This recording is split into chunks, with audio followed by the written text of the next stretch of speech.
आपलं जे अपेक्षित होतं ते सगळं अपेक्षित झालेलं आहे. ते सगळं अपेक्षित आपलं आता झालेलं आहे. त्याच्यामुळे आपण आता उद्याच्याला सकाळी ज्यांनी ज्यांनी खोट्या मारल्या होत्या त्या खोट्या फिट्या सगळ्या उपटून तापटून उद्या त्याला गुलाल टाकून आपण आपल्या गावाकडे. एक मराठीमध्ये म्हण आहे, येड्यानं मारलेला खुट्टा शाण्याला निघत नाही. असंच बघा, एक आरक्षणाच्या वेळेस मराठ्यांच्या एक वाक्य नेहमी जरांगे पाटील बोलायचे. ते उद्देशून बोलायचे छगन भुजबळला, तुझी खुट्टी मीच उपटून काढणार व तुझी खुट्टी मीच उपटणार, हे वाक्य ते वारंवार बोलायचे. त्यावेळेस लोकांना त्याचा प्रश्न पडायचा नाही की हे खुट्टीविषयी का पाटील बोलत असावेत, हे लोकांना कळायचंच नाही.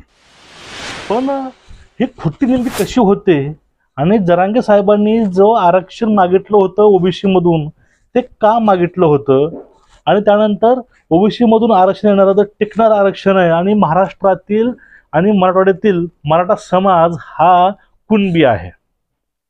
म्हणजे निजामकालीन ज्या नोंदी आहेत त्या नोंदी पूर्ण कुणबी आहेत आपल्या. मग यावरती पाटलांनी काम केलं, संघटन करून एक जनसमुदाय मुंबईला घेऊन जाऊन ते आपलं आरक्षण आपल्या पदरात पाडलं. हा सर्वांना विषय माहीत आहे. पण एक कुणाला अजून विषय कळला नाही, तो विषय म्हणजे काय, जरांगे पाटील खुट्टी तुझी उपटून काढतो हे वाक्य का बोलायचे आणि खुट्टी कोण मारली होती आणि खुट्टी उपसून का काढली आणि खुट्टी उपसून त्या ठिकाणी पाचर मारायचं काम मराठ्यांनी का केलं हे तुम्हाला नक्कीच बघा माहिती असायला पाहिजे. कारण कुणब्यांना शिकवायची गरज नाही पाचर कसे मारायचे, ते पाचर मारण्यामध्ये निपुण असते.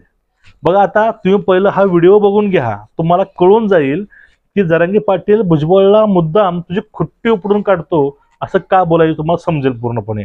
हा व्हिडिओ एक वेळेस बघून घ्या, आपण ह्यावरती नंतर चर्चा करूया. ही सगळीकडून मोर्चा बांधणी झाली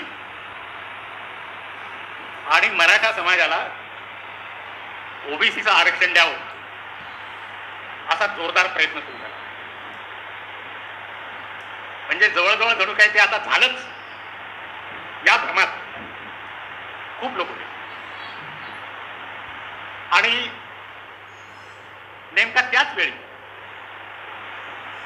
मी मागासवर्ग आयोगाचा सदस्य झालो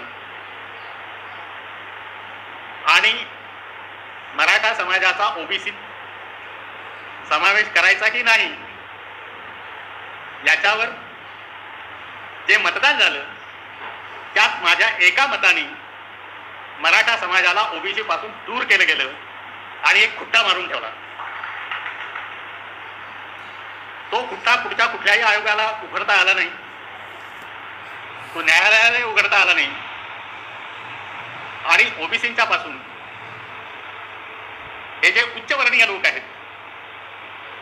त्यांना दूर करण्यात माझा एक छोटासा वाटा आहे, याचा मला आयुष्यभर अभिमान. तुम्ही व्हिडिओ बघितला असेल बघा, हे आहेत कसबे, एवढा एखाद्या समाजाविषयी एखाद्या जातीविषयी एवढा द्वेष माणसामध्ये असेल वाटलं नाही. कारण मराठ्यांना फक्त एक मताची गरज होती. त्यावेळेस हा माणूस मागासवर्गीय आयोगाचा सदस्य होता, यानं एक वोट केलं नाही, त्यावेळेस मराठ्याला ओबीसी मधून आरक्षण मिळालं नाही. आणि हाच नालायक व्यक्ती शेवटला म्हणतो मी तिथं खुट्टी अशी मारून ठेवली, ती खुट्टी शाण्याला कुठलेही आयोग उद्या कुठल्या आयोगाला ही खुट्टी निघणार नाही, हे वाक्य कसबेचं होतं.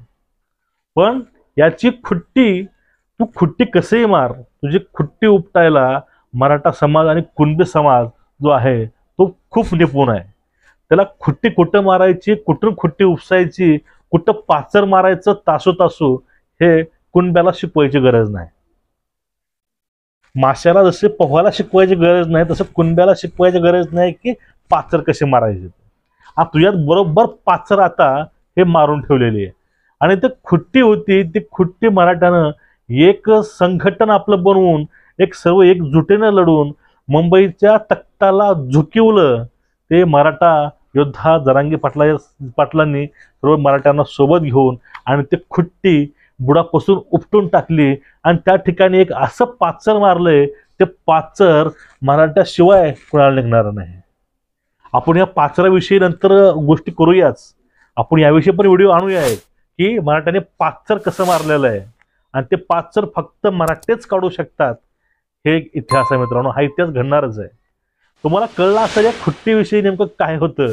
वारंवार जरांगे पाटील का म्हणायचे तुझी खुट्टी उपटून काढतो. तुम्हाला कळलं असेल, तुम्हाला कळले असेल तर या खुट्टीविषयी एक चांगली कमेंट करा आणि एक खुट्टी डोक्यामध्ये ठेवून व्हिडिओ जास्तीत जास्त शेअर करा. सर्वांना एक विनंती आहे की तुम्ही चॅनलला सबस्क्राईब करा आणि बेल आयकॉन दाबून ठेवा. तुम्हाला असेच अपडेट हे वेळोवेळी मिळत राहतील, तुम्हाला अशाच माहित्या मिळत राहतील.